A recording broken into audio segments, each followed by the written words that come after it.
కల్తీ కష్టాలు తప్పవన్నట్లుగా ఇప్పుడు కొత్త చిక్కులు వచ్చిపడ్డాయి. దీంతో ఏది నిజమైందో ఏది ఫేకో అర్థం కావడం లేదు. దీంతో నిజాన్ని నమ్మలేని ఫేక్ ని నిజం అనుకునే డేంజర్ సిచ్యువేషన్స్ ప్రపంచ వ్యాప్తంగా ఏర్పడి అంత అయోమయంగా తయారైంది. ఈ పరిస్థితులకు కారణం మన లేటెస్ట్ టెక్నాలజీ ఏఐయే కారణం.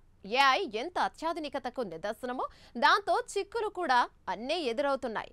కొందరు దాన్ని మిస్యూజ్ చేస్తూ అవాస్తవాలను ప్రచారంలోకి తీసుకుని వస్తున్నారు. ఇక తాజాగా గూగుల్ ఆవిష్కరించి జెమిని నానో బనానా ప్రాతో ఏకంగా ఫేక్ ఆధార్ ఫేక్ పాన్ కార్డులను క్షణాల్లో తయారు చేయడం సంచలనాన్ని కలిగించింది.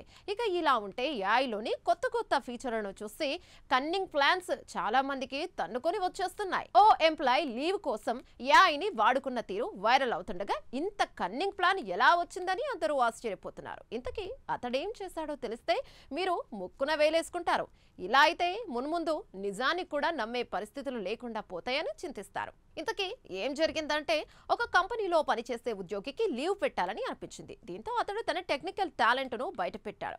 ఆ ఉద్యోగి తన చేతి ఫోటోను చాలా స్పష్టంగా తీశాడు. గాయం లేదు, వాపు లేదు, రక్తపు మరకలు లేవు. ఆ పక్కనే అతను జెమిని నానో వంటి ఏఐ సాధనంలో ఒకే ఒక్క లైన్ రాశాడు: నా చేతికి గాయం వేయండి. కొన్ని సెకండ్లలోనే ఏఐ చేతిపై ఒక గాయాన్ని సృష్టించింది. అది చూస్తే ఎవరైనా సరే అది నిజమైన గాయం అనుకునేలా ఉంది. గాయం రంగు, లోతు, తాజాదనం చాలా సహజంగా ఉన్నాయి. అది పూర్తిగా నిజమైనదిగా కనిపించింది. ఉద్యోగి ఈ ఫోటోను హెచ్ఆర్కి పంపి తాను బైక్ పై నుండి పడిపోయానని చెప్పాడు. అది చూసి ఎటువంటి దర్యాప్తు లేకుండా హెచ్ఆర్ సెలవును ఆమోదించింది. ఇక ఎటువంటి ప్రశ్నలు అడగలేదు, వైద్య ధృవీకరణ పత్రం కూడా కోరలేదు. ఎందుకంటే ఆ ఫోటో నకిలీదని హెచ్ఆర్కి తెలియదు. కానీ తర్వాత వాస్తవం బయటపడింది. అది ఫేక్ గాయమని తెలింది. ఈ సంఘటన ఎక్స్ లో వైరల్ అయ్యింది. ఆ ఉద్యోగి తన చేతిపై ఏఐ సృష్టించిన గాయాన్ని సృష్టించుకున్నాడని, తర్వాత సులభంగా వైద్య సెలవు తీసుకున్నాడని తెలిసింది. ఆ ఫోటో ఏఐ సృష్టించిందని ఎవరూ గ్రహించలేదు. అయితే ఏఐతో కనిపించేదే నిజమని నమ్మితే అది చాలా ప్రమాదకరం.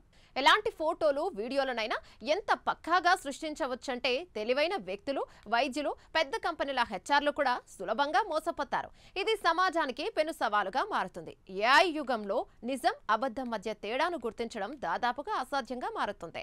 అయితే ఏఐ జనరేటెడ్ ఫోటోలు చాలా సులభంగా గుర్తించబడుతున్నప్పటికీ కొన్ని చాలా వాస్తవికంగా కనిపిస్తాయని, ఎవరైనా మోసపోయే ప్రమాదం ఉందని, దీంతో మన కళ్ళు చూసేవన్నీ నిజాలు కావు.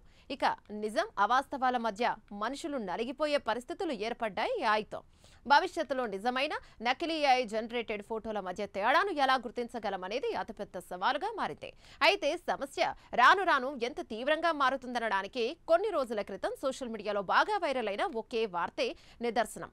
ఒక వ్యక్తి స్విగ్గీలో గుడ్లు ఆర్డర్ పెట్టాడు. అయితే అందులో ఒక గుడ్డు పగిలిపోయింది. అయితే అతడు మాత్రం ఏఐ సహాయంతో మొత్తం 20 గుడ్లు పగిలిపోయినట్టు ఫేక్ ఫోటోను క్రియేట్ చేశాడు. దాన్ని స్విగ్గీకి పంపి డబ్బు వాపసు పొందాడు. ఈ విషయం తర్వాత బయటపడింది. మొత్తానికి ఏఐతో తలెత్తిన ఈ చికాకులు ఎక్కడి వరకు దారి తీస్తాయోనన్న భయాందోళన సమాజంలో నెలకొంది.